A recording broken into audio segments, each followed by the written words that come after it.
Le film s'ouvre sur un jeune athlète en pleine rééducation physique difficile. Son entraîneur guide ses mouvements et lui demande de contrôler ses pas, mais le jeune homme souffre énormément et a envie d'abandonner. Sa sœur, Chioma, le réconforte et lui donne des analgésiques à action rapide pour calmer ses violents maux de tête. Un médecin annonce ensuite une triste nouvelle à Chioma. Son frère, Emeka, dispose d'un délai de 3 mois pour subir une opération chirurgicale critique. S'il ne subit pas cette intervention, l'opportunité de jouer au football professionnel pour une équipe au Royaume-Uni sera perdue à jamais. Bien que la chirurgie soit quelque peu expérimentale, c'est son seul espoir de récupérer pleinement ses capacités physiques. Malheureusement, le coût de l'intervention s'élève à 85 millions de naira, une somme astronomique que la famille ne peut pas se permettre.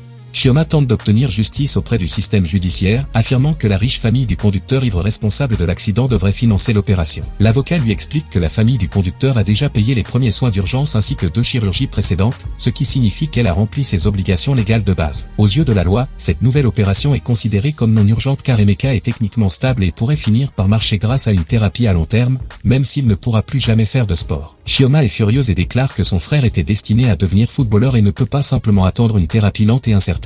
L'avocat compatit, mais admet que cette riche famille est trop puissante pour être combattue, conseillant à Chioma d'accepter ce qu'ils ont payé et de tourner la page. Déterminée à protéger l'avenir de son frère, Chioma refuse de reculer. Elle rend visite à un ami de la famille, un policier qu'elle appelle « oncle », pour savoir si l'enquête criminelle contre le conducteur avance. Elle est sous le choc lorsqu'il lui révèle que le dossier officiel affirme qu'il n'y avait aucun témoin de l'accident dans la rue. Il explique que les rares personnes qui ont parlé à la police ont prétendu qu'Emeka était distrait par son téléphone et portait des écouteurs lorsqu'il s'est engagé sur la route. Chioma sait qu'il s'agit d'une invention totale destinée à protéger le riche coupable. L'officier avoue qu'ils ont dû retirer du dossier les aveux en ligne du conducteur en raison d'une pression politique intense venant d'en haut. Il avertit Chioma qu'il a reçu des menaces et craint de perdre son emploi, lui proposant une petite somme d'argent personnelle à la place d'une aide juridique. Réalisant que le système judiciaire est profondément corrompu par l'influence de la riche famille du conducteur, Chioma décide de prendre les choses en main. Alors qu'elle conduit, elle croise une femme nommée Madame Suzanne Adebayo, en panne sur le bord de la route avec un pneu crevé. Chioma s'arrête pour l'aider, montrant ses compétences pour changer le pneu, un savoir-faire qu'elle a appris de son défunt mari mécanicien. Suzanne lui est profondément reconnaissante et se montre impressionnée par cet acte de solidarité féminine. Chioma se présente sous une fausse identité, Judith, et Suzanne lui donne son numéro de téléphone pour qu'elle puisse rester en contact. Cette rencontre fortuite offre à Chioma l'occasion idéale d'infiltrer le cercle de la famille responsable de la tragédie de son frère.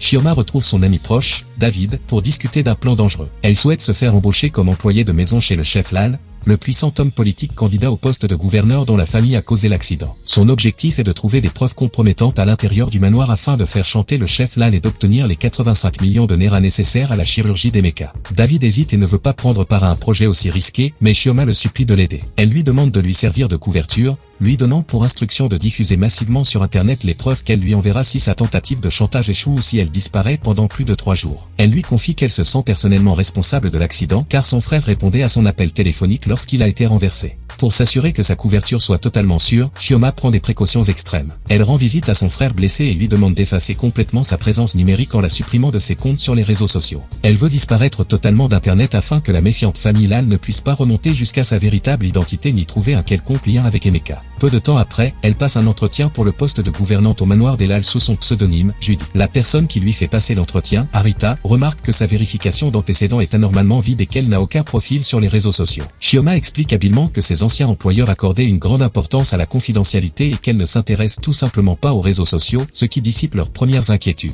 La famille Lal cherche une gouvernante qualifiée depuis des semaines, et bien qu'Arita soit quelque peu sceptique, la fille du chef Lal et la recommandation de Suzanne font pencher la balance en faveur de Chioma. Elle est embauchée pour une période d'essai de 30 jours. Le chef Lal insiste sur le fait que la discrétion est la règle la plus importante dans leur maison, car il est une figure publique et sa famille accorde une importance primordiale à leur vie privée. Chioma le rassure en affirmant que son rôle est de gérer discrètement toutes les tensions domestiques afin que la famille puisse vivre en paix. On lui présente les règles de la maison, notamment une interdiction stricte d'approcher la chambre et le studio de Bio, le fils perturbé du chef. On l'avertit que Bio a une personnalité instable et que seule sa thérapeute, Erika, est autorisée à pénétrer dans son studio privé.